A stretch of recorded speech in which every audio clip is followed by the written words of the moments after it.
thank you so much for being on this podcast. I'm so excited to have you here. We met just through the online space and through marketing in general. I came and did a guest presentation while you were teaching a college program to marketing students. And I just think that you are doing really great work at supporting entrepreneurs, educating entrepreneurs, empowering people. And also, on top of all of that, you have also built your own business that is pretty successful and that I absolutely love and think is so beautiful. So, welcome. Please just tell us a little bit more about who you are and what you do. Thank you so much, and thank you for having me. I'm feeling really grateful to be here chatting with you, and it was so awesome to have you come and talk to my class. And the students just love you. So really cool to Cool. be now in your kind of space after having you at mine. Yeah. So a little Yeah. bit of background about me. I own a company called Nectar Co. And we are an internationally recognized keepsake brand that is sold all around the world. We make jewelry out of our clients' most treasured items, anything from cremation ashes to dried wedding flowers to dried funeral flowers to even breast milk we preserve and make into jewelry. I'm wearing a necklace right now.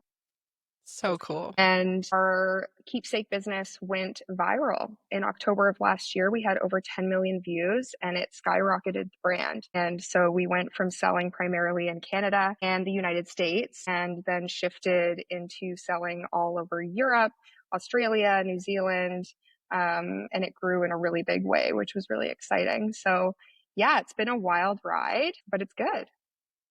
So tell me about that moment when your brand went viral. Like, what systems did you have in place at that time? Like, were you prepared to take on the orders that I'm sure came with that? And how did that happen? I think I was really lucky because if I were to go further into my background, I worked at an innovation and technology incubator supporting innovation and technology startups with their businesses prior to starting this business myself. And so I had learned a lot from their mistakes and their opportunities and their growth. And so I had already set up quite a bit of the kind of back end needed for some sort of, not that I ever thought that I would hit 10 million views, but to be able to handle something like that. And it was very stressful though. Do not get me wrong. Like I had to really do some pretty intense pivoting to make everything work, but it was very exciting. That's cool. And it seems like your stuff is so beautiful, so personalized. I saw you posted, I think it was like a reel this week of somebody sent you just a vision, an image of the vibe that they wanted, and you made the most beautiful necklace out of it. And I love that. So tell me, how did you start making this? I mean, what a brilliant idea, jewelry Uh-huh. that is connected to our emotions. And I mean, that's something that anyone can relate to. So how did this happen? Yeah. I started this business kind of, there's a like roundabout way, it's a very emotional business. So of course it makes sense that there's emotional story behind it.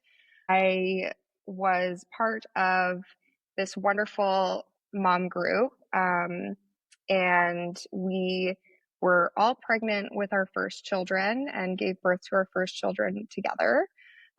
They're all 5 years old now and still friends, which is great.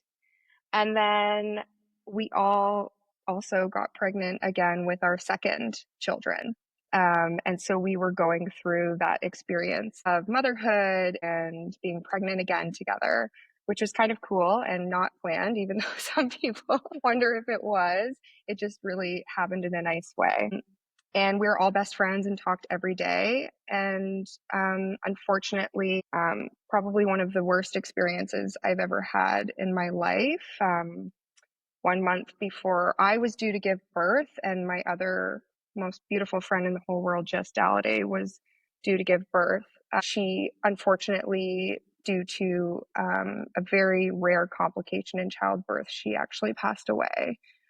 And so I lost my best friend about a month before I was due to give birth to my child. And it was completely unexpected and out of nowhere. And it was horrific experience. I was scared that I that I wouldn't be able to give birth to my own child. Like, I didn't know how I could bring a child into such sadness and grief. And I mean, I think the one thing that was really lucky about it was that we had a group of friends who were all kind of going through it at the same time. So we were able to lean on each other in that time. But one of the ways that I started to work through my grief and my healing was to begin to kind of get back into art. And I started making jewelry and started creating pieces. And it really did shift a lot of things for me because I was able to help other people who were going through their own grieving journeys. And that's kind of how it was born. It was a very kind of cathartic thing for me to be doing. And when I ended up launching the business, I kind of thought, because it was such a niche segment, I didn't know how well it would be received, but it picked up steam really quickly. What made you realize that you could, like, how did the moment happen of going from making jewelry to making it into these keepsake items? Like, did somebody come to you and say, hey, can you put like cremated remains in this necklace for me? How did that happen? So I had actually never heard of Keepsake jewelry before, believe it or not. I was at the memorial service for Jess, and I was talking to her mom, and I said to her mom, "Wow, that necklace that you're wearing is beautiful." And she said, "It's Jess." And it Oh, totally, yeah, she had a necklace on that had Jess's cremation ashes in it, and I was just blown away by the fact that that was something that you could do. I was like, that is beautiful and incredible that you can carry her with you. And that was kind of my first experience with keepsake jewelry. So once I sort of started to do some research and looked into it, I started to realize, I mean, because I have a business brain myself and I've worked in entrepreneurship for so long, I was like, wow, this is a huge market. I mean, definitely in Canada, it's maybe not as big, but if you look at India and the States and over in Europe, there is a huge market for keepsake jewelry, and it's very much built into the culture there. And I was like, this is really cool. I would love to like start making this for people here. so how did you start making those initial sales? I decided that I would do pre-orders because I was on maternity leave and I was going to bootstrap this business. And so I launched on Instagram. And before I had actually made any paid orders, I brought in about $5,000 of pre-orders in about my first month with pre-sales. And I was like, okay, Wow. this is legit. Like, I can do this. Yeah. Yeah. Amazing. And Yeah. then from there, you're like, okay, started to build a website. And do you have an online store now? Where how does your order process work now? Yes. I mean, before I was definitely in the bootstrap mode where I was using a Google form to get people to fill it out to order their jewelry. And now I use Shopify, which for anybody who is product based, I recommend it to everyone because it's the best for product based businesses, in my opinion. But I use Shopify. I have a website. All of our orders are through Shopify and tracked through Shopify. Has turned out to be an amazing system and keeps us completely organized now with all of the orders, which is great. Yeah. That's awesome. So, and then you have just like a space now where you're not even making the jewelry yourself anymore. Like, what's your role now with the business? Oh, no, I definitely make the stones still. I think that that's really important as the artist, and people expect a certain, look from our jewelry. I still make the majority of it. My operations manager, Sid, who also just so happens to be my sibling, also supports in making jewelry, but we're very similar in terms of our artistic styles and vision. And so we are always crafting the stones. The outsourced pieces are the things that are standardized within the company. So the metal backings for necklaces or the necklace chains or the ring bands, for example. Cool, cool. Yeah. Now, what's been your most effective? Because I love that you come from this marketing background and you have all these skills, but it's one thing to just know and then another thing to actually apply it to yourself. And I Mhm. mean, I feel like a lot of marketing is just research and testing out different things and looking at analytics and seeing what works and seeing who you're speaking to. So Mhm. what has been the best marketing strategy for you guys as far as growing this business? I know you said you went viral. Was that on TikTok? So we went viral on Instagram with Cool. over 10 million views, the initial video. And then we relaunched another campaign that went viral again with 5 million views. And that was very much more of an intentional piece, the second one. The first one, we knew it would do well, but we certainly did not know that it was going to hit 10 million views.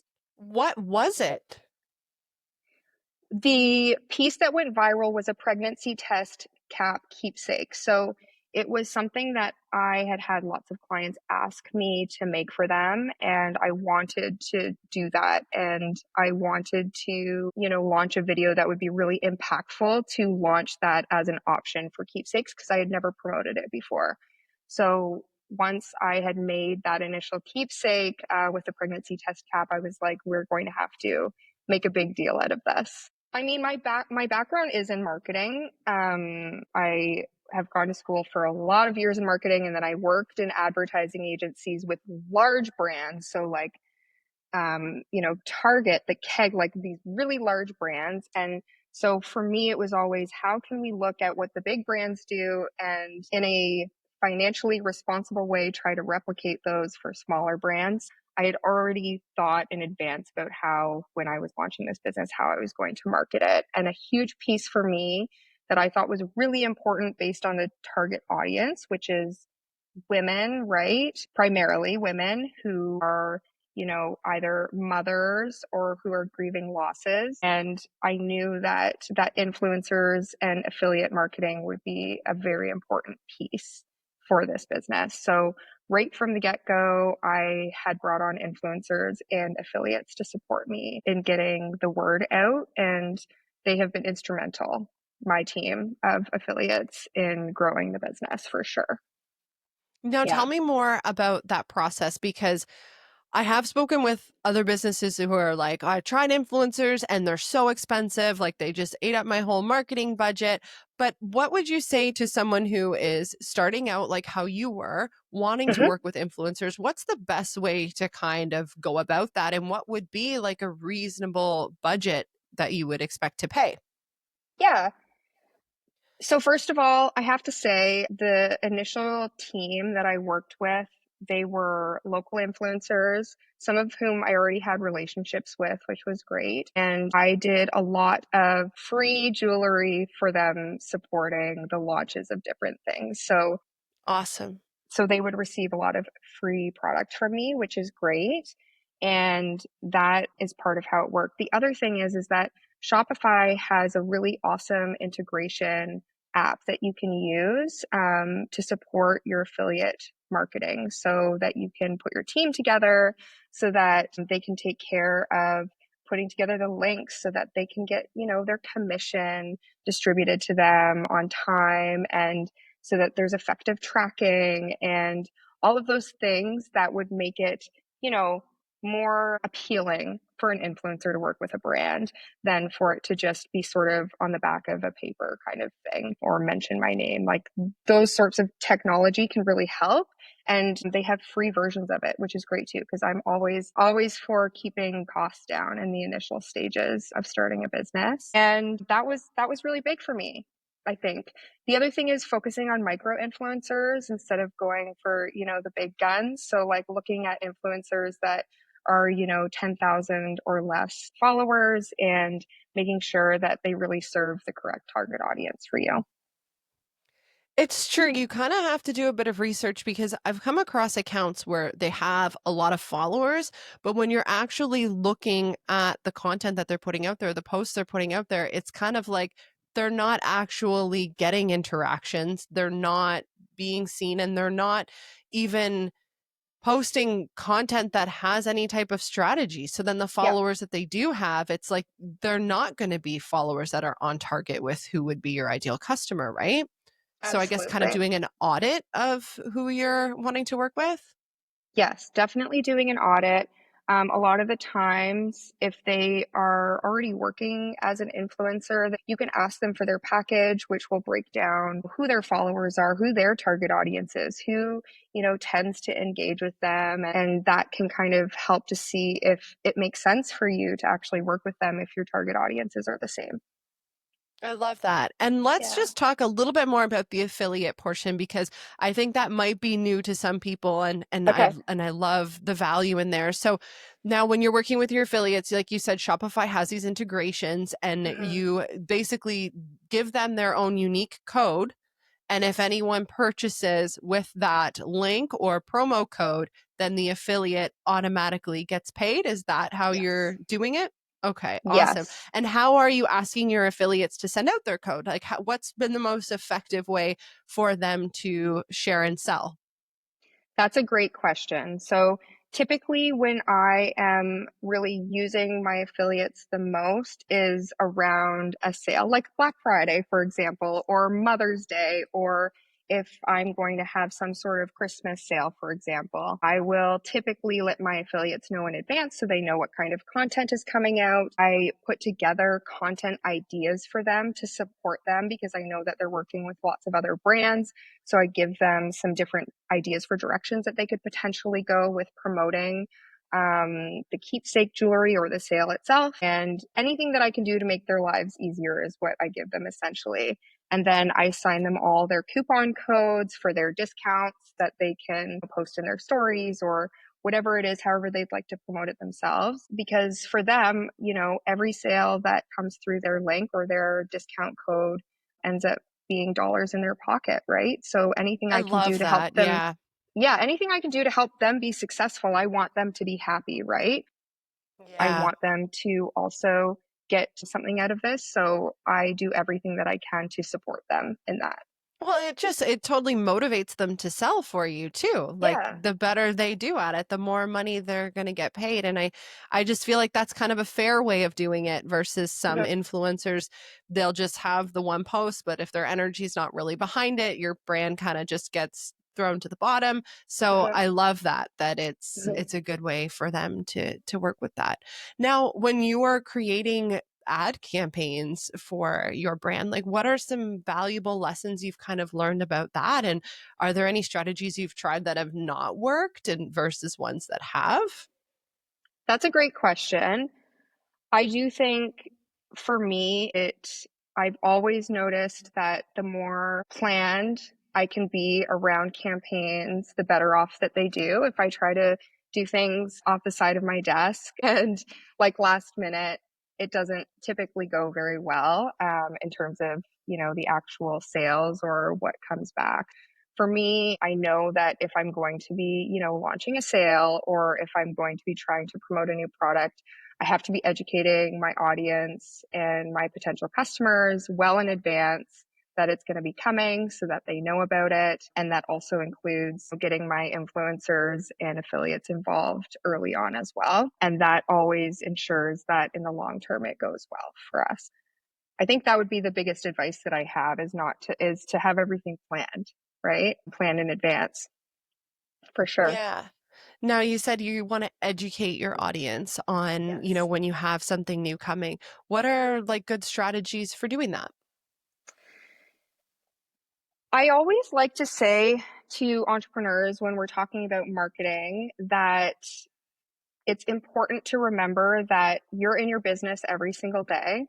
And so you know what's happening in your business, but oftentimes the people that are on the outside are not necessarily seeing you every day or hearing what you're saying every day. They're not necessarily seeing your feed or, in your stories or whatever channels you're using. They're maybe not opening your email, right? Every single day. So you have to make sure that you understand your message and then that you find new ways of saying it like multiple times, as many times as you can, because we know that typically you're not going to see someone actually follow through with a purchase until they've seen a message at least 15 times. That's actually a statistic. So it's really important that you are finding new and innovative ways of educating them and communicating with them about what your offering is on a regular basis. I like that. Yeah, That's a big one. That's a hard lesson that I've been learning as an entrepreneur too. I remember in like the early days, just kind of posting, like I would host workshops and I would just post a workshop once and be like, okay, come on out, get your tickets. Yeah. And then it would kind of be like crickets, right? And I'm like, Yeah, well, I already posted. And then you don't want to be annoying. You're like, I don't want to post it too many times or I don't want to bug people. But no, you really, like what you just said, you really do have to be persistent with it. And absolutely. it's true because people you're getting different people at different times of the day too, right? Mhm. Posting in the morning versus lunchtime, nighttime, emails. Like I love looking at my email analytics of like I notice people who work for themselves, they like to open their emails at 9:30 a.m. That's just a weird statistic versus Yeah. people who are going to an office setting where maybe they can't be looking at personal emails at the time. They'll open it earlier, they'll open it at nighttime. So really knowing who you're speaking to is a big part of it, and how and when you're speaking to them too. Absolutely. So what has been something you've tried that kind of didn't work as well? Ooh, good question. I just find I learn well from Yeah, failed attempts. Failed I attempts are like the think, greatest teachers. my gosh, I fail in my business probably every single day. That's That's the good. That means that's you're the part. growing. Yes, I think failure is is so important. The more you can fail, the better, right? So, just because we're not sharing the failures or what's actually happening to our audience doesn't mean it's not happening. It is for sure happening. There's been multiple meltdowns and things happening in the background for every successful business. I guarantee it. So, what is a failure? I don't know. I think that, probably one of the things that I like to talk about, because I think people are always surprised by this, and I don't know if it's as much of a failure as it was a learning for me, that viral video was actually very difficult personally to experience because with growth and congratulations and excitement also comes a lot of criticisms and eyes and, trolls and other things like that. I think that was very hard on me personally as an entrepreneur. I think I really struggled with that. So I think the biggest learning for me there was to, separate myself a little bit from the business so that I didn't take things so personally because that was really hard. Like there was a time when I actually had to turn off my phone and put it away for an entire day because it was too overwhelming. Wow. Mhm. Yeah. And like what kind of narrative do you have to yourself? Like how do you get yourself through those moments when yeah, you're dealing with the trolls and everything? Like what keeps you going through it? Having a great support network, I think, is extremely important. Having people to talk to and to bounce ideas off of and to just vent to is really important. I think that that was, massive for me, being able to vent out my frustrations. But then another tip that I have that I love is if I ever have any, clients that are maybe upset or maybe something didn't come on time or something like that, I utilize AI to support me in responding to some of those, negative comments that are coming through. I use ChatGPT to try to take the personal piece out of it. I And that like really helps that. me. Yeah. Yeah, that's a Yeah. great idea. That's a great idea. I've never thought of that because I mean, I post content on YouTube and stuff. So YouTube is just like, what are these people doing? Like, are you just I hanging out in your know. mom's basement, like Yeah, waiting to just crush someone's spirit? Like, I I don't know. understand. But I love that idea of ChatGPT because I've had the same thing where I've posted podcasts and things that where I'm sharing vulnerably with the intention of just trying to help people. I'm just trying to Absolutely. help people. And then someone will come at you and they can be so mean and it's I've had those moments where I'm like, why am I even doing this? What like Mhm. why am I doing this? For sure. So that's great. ChatGPT would be perfect for taking the emotion out of it because that's Oh, the it's hard great. You part can is literally copy and paste the comment and like say, come up with a professional response for this. I And then you love just it. share that and you walk away and it's done. Because Otherwise, I would sit there Yeah. for a full day being like, how am I going to respond to this? And it would, That's what I you know, do. I'll give occupy myself like so a much mental space.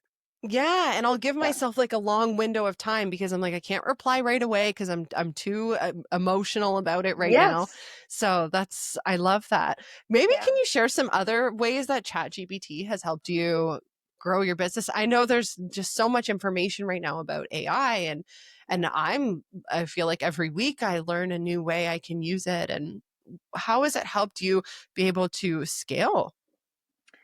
AI has helped me in ways that I can't even begin to describe. It's so impactful in my business. It's funny because I actually started using AI a lot more because I noticed my students were using it that I was teaching in college. And so I was like, well, I need to make sure that I have a really good understanding of this.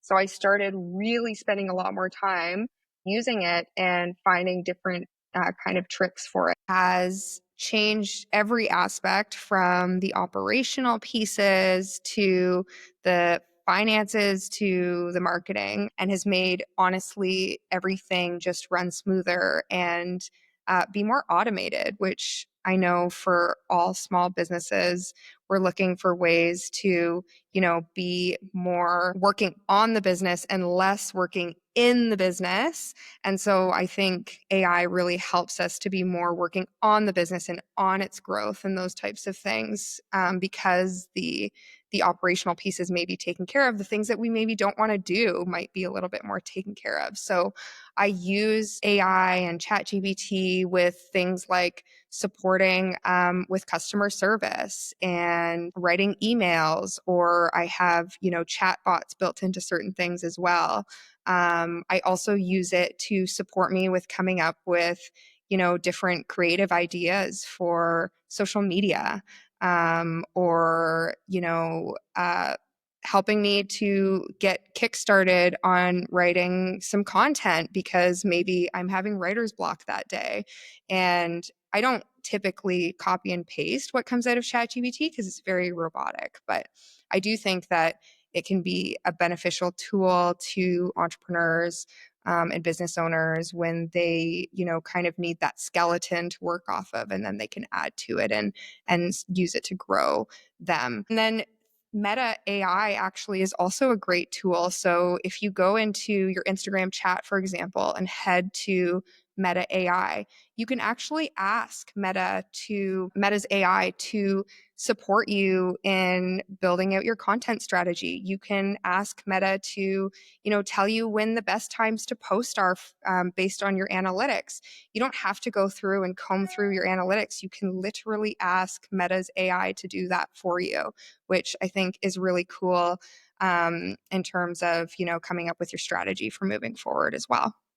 Yeah, I like that. I've never worked with the Meta AI tool, so I'm definitely going to go start asking it some questions now about my Right. analytics for sure. So that's awesome. Yeah.